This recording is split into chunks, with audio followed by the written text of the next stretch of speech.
Hi, Reg. How are you? Very well, and you, Awa. Good, thank you. Thank you so much for joining me today. Welcome to the set. Thank you. It's an Thank you for absolute having me. honor to have you here today. Let's dive straight into it. Can you tell me who is Reg Pakari? I'm a naughty boy who's trying to live in an adult's body, who has a creative flair, and also I've noticed gaps in society that I want to fill in a creative way. We're all concerned about where South Africa's going. I want to solve those problems. So I'm a compulsive problem solver. Okay. And when I see a problem, I just feel the need to solve it. I grew up in a family with both parents, Okay. and two other siblings. They much older than I am, 12 and 13 years older than I am. Okay, big gaps. Yeah. So I was always called the Laat Lammetjie. Yeah. And I think I was fortunate in that sense, because I think my parents had learned the ropes of parenting By the time I was there. So they were a little more lenient. I Yeah. had a little more freedom, maybe a little spoilt, and I was always the class clown. I gave my teachers a hard time. But I think through those experiences, I think I became who I am today. I mean, I met my wife in Matric, Okay. and we dated for 11 years. Sure. And then Got married. got married, yeah. And we've been together since. That's amazing. Yeah. So what was it like, your childhood in South Africa, and why is it that you're so passionate about creating a certain type of South Africa? My wife used to come home and tell me stories about school. And it gave me a bit of insight into the needs that children had that weren't being fulfilled. Often homework wasn't being done. Often they came to school without any lunch. And I needed to understand where that was coming from. Yeah. And I was kind of wondering what would happen if these children became parents. What type of world would that be? Because they had no idea of what parenting should be. What a present parent is supposed to be like. Yeah. And I just thought it would be a snowball effect, because their children would not know. Yes. And it was a scary thought. Yeah. And at that point in time, our daughter was a very young little girl, and I thought to myself, how do we create a better world for her to live in? How do we create a world where she's not always looking over her shoulder, wondering whether she's going to be robbed or hijacked or whatever? And I realized that it was very much around the moral compass that human beings have that make them decide whether they're going to get into a life of crime or not. And then beyond that, it was very much around what opportunities exist for people to prevent them from getting into crime. And so it was quite a big problem to solve. Yeah. And in 2016, came up with an idea that was called the iteration imperative, which was really about repeating positive messages to yourself. And if that was the most we could do for children, give them that positive seed, it was more than anyone else was doing at that point in time, or even today. It was a big idea. It's a big problem to solve, but we wanted to start small with a positive seed that we were planting. And that was the drive. Okay, so it ignited from you having your own kids. That's where the thought. Yes, I wanted to create a better world for for my child. So yes, it is very much a selfish Yes. motive, But I think it has a broader kind of benefit for everyone else. Yeah. and with you monitoring or observing human behavior, where does that inspiration come from? And what is it that you've seen in terms of patterns of drugs and crime in the youth nowadays? So human behavior was an interest that I had from a very young age. I mean, I always wondered why certain people were considered attractive and other people weren't. And I Googled it and I figured that certain features were considered attractive because of the way your brain processes it. Yeah. And that was the beginning of kind of understanding that our brains process information and that becomes our world. And I then stumbled upon a bit of writing that spoke about the individual in relation to the group and the group in relation to the individual, because in the individual. So the individual can't exist without the group and the groups can't exist without the individual. And there's this relationship. And then I realized that if we can influence the individual, then we influence the group. But everyone's different. And that was the beginning of how do we kind of understand human behavior so that we can make life better for each of the individuals and then must make it better for the group as a whole. So understanding human behavior is a big part of solving social problems, and it was important for me to understand that, but it was like a natural interest that I had. Okay. Yeah. So would you say that the drugs and the crime stem from lack in society, or? Yeah. So when we ask ourselves why do people turn to drugs, generally it's, or in my opinion at least, it's because of a lack of something and they're escaping something. So if you look at the people on the lower end of where they're taking cheaper drugs, they're escaping poverty, perhaps. An example is the guys who sniff glue. Yes. They're escaping. It's a feeling of euphoria. It's a feeling of that they wouldn't ordinarily get on a daily basis. There's nothing else in their lives that give them that sense of joy or that sense of feeling. And then you look at the more affluent people who are turning to the more expensive drugs, and it's possibly because they don't have anything else to entertain them, so they're escaping the boredom. I mean, that's just, an opinion. That and why, if your life was fulfilling, there's no reason to turn to a substance, right? And that was my kind of thinking. And how do we help people understand that, so that they don't have to turn to anything else? How do we help people make their lives more fulfilling without having to turn to substances or something external? Yes. Yeah. So what would you say is the best advice for the youth or for parents in terms of youth development?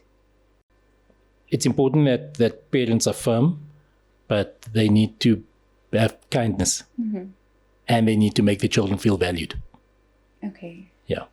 And I think that if you just do that, I think you're definitely putting them on a firm footing to become whole human beings.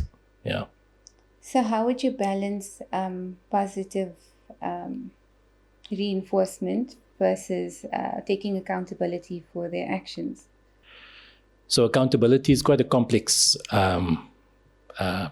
subject, where we have to look at the environment in which children are being brought up and what accountability means within that environment. Where being positive about your future might mean that you have to push boundaries, right? And you need to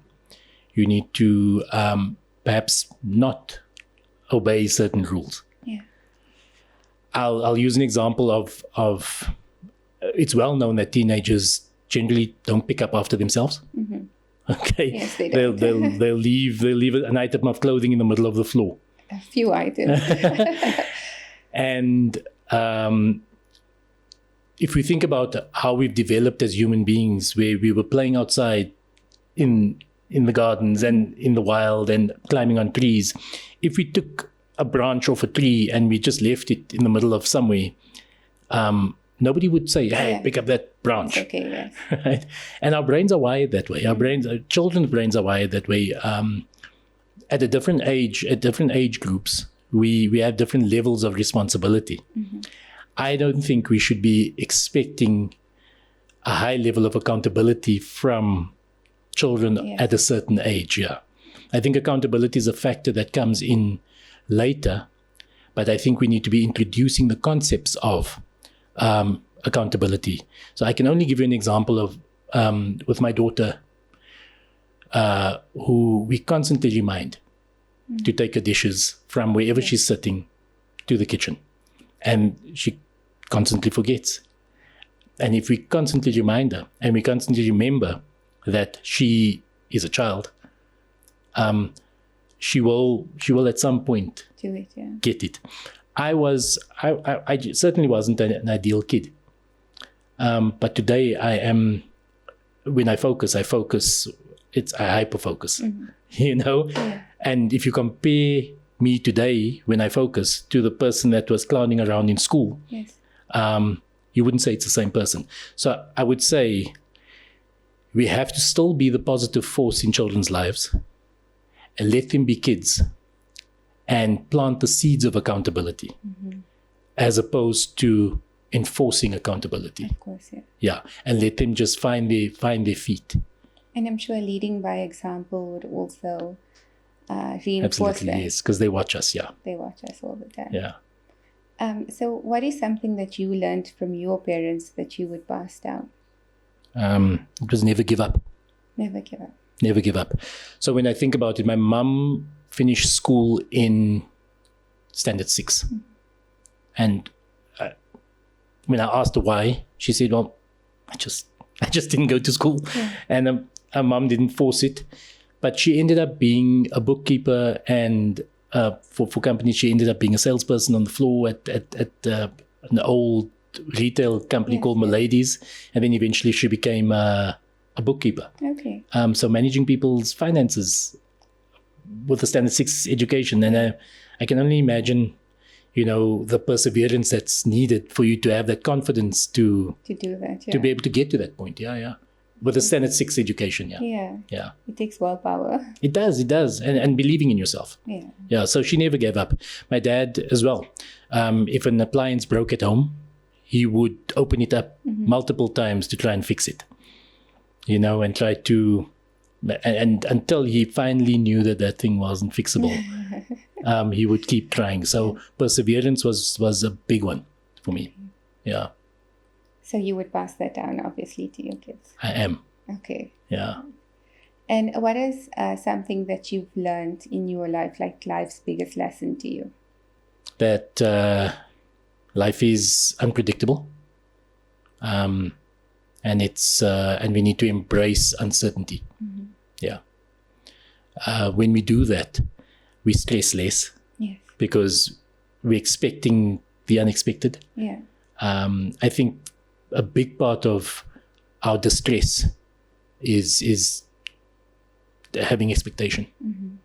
Yeah. So when we live in the moment, and it's hard, it's difficult, but I think if we just have to bring ourselves back and say, it is what it is at this point, what's the next step? Yeah. So unexpectedly, if you won the lottery today, what would you do with that money? I would build play centers and skills development centers. It depends how big the lottery is. If it's the UK lottery, then You can share it. yeah. I know something that you said was it's easier to build strong children than to repair broken men. Yes. What did you mean by that? Well, it's a quote. It's a quote that I think ties in very well with signs of positivity. Yeah. There's another quote that says prevention is better than cure, which is pretty much the same thing. Yeah. We, as long as living beings have been around, there's always been the passing down of knowledge, of values. And currently what's happening is that children are being left to fend for themselves. Parents are scrolling on their phones and giving their children devices to kind of entertain themselves. And that passing down of knowledge is kind of waning. And you wonder what would happen to the child, and what lessons are they learning, what life skills are they learning through being left on their own. And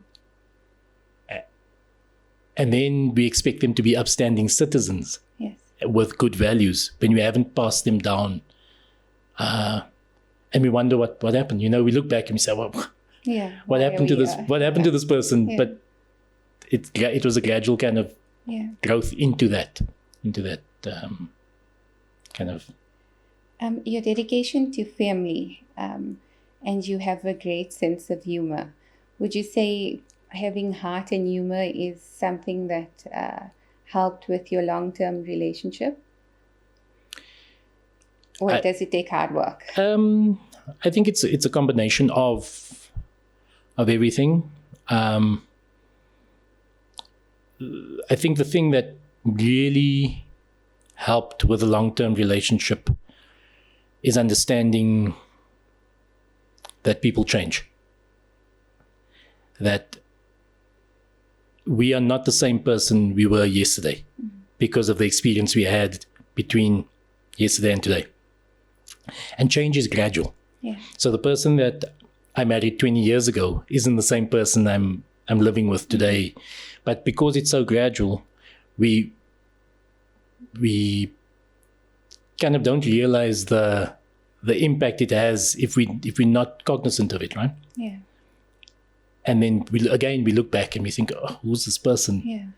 But if we embrace it and we realize, oh, this person's gotten a little better at this, and or they're struggling with this particular aspect of life, how can I support them? But you've got to be open to that, to receiving that information about how the person changes. And that I think is the key to and accepting those changes. Yes. And understanding that, and also maybe remembering why you got married in the first place.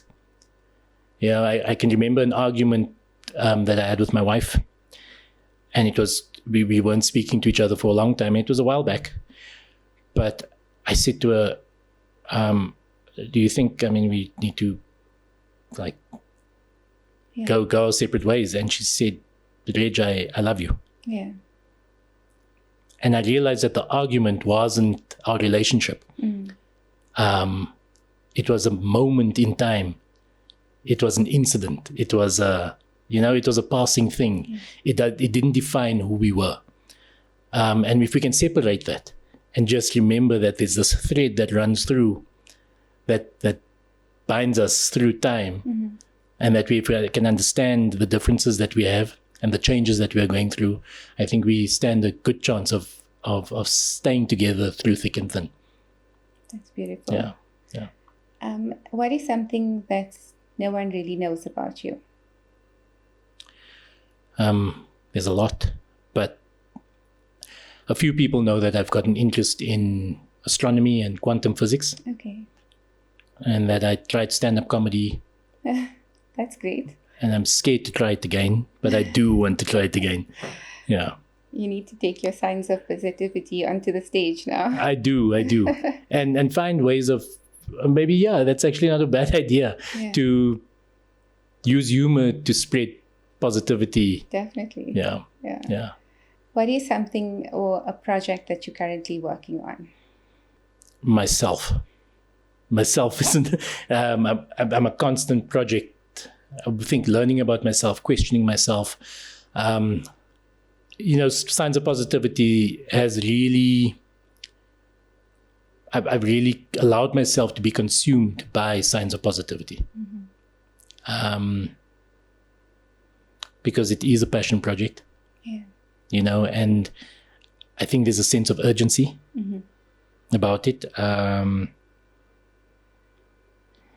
I think if we don't do things fast now, I think we're gonna head down a very dark road. So it has been I've allowed it to consume me, because I believe it's such an urgent thing, and I immerse myself in it.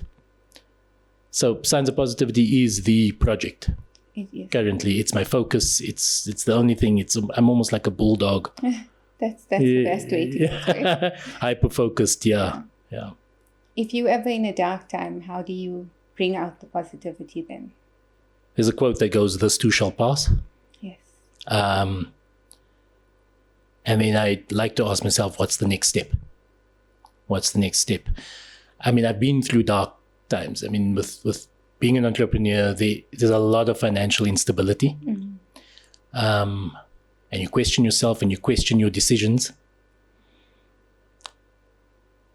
But you just have to persevere. So you know that there's really only one way out of this. Yes. And it's through telling yourself the stuff that you need to tell yourself to get yourself out of it. And if you have a multiple number of positive quotes, you're not short of any content to put into your mind that'll get you out of there. There's one particular quote that I remember very, very clearly that kept me going for a long time, and it's, "At the end of every struggle, there's a triumph." And whether it's true or not, it did the job. Yes. It did the job. And it still continues to do the job. Yeah. So if you remember that at the end of every struggle, there's a triumph, the struggle becomes a little easier because you're looking forward to the result. Yeah. To close off today, being a designer, graphic designer, wanting to design a better country, what would you give the audience some advice? I would say think about what you would say to yourself about yourself when you're old on your deathbed, and live accordingly. That is profound. Thank you. Something to think about. Yeah. It really is about beginning with the end in mind. So it is also one of the driving forces for me. Yeah. It's about, what do you say to yourself at the end? How did I live? Did I live a life with integrity? Did I live a life where I made people happy? And what you leave behind also. Yes. It's about, to some extent, it's about a legacy, but without ego. Yes, of course. Yeah. Thank you so much for joining me today. It was an absolute pleasure. I wish you lots of success in all your efforts. Thank you, Ava. I appreciate your wishes and your good vibes. Thanks. We need more of that in the world, 100%. Yeah. Thank you, Reg. Thank Bye-bye. you. Bye.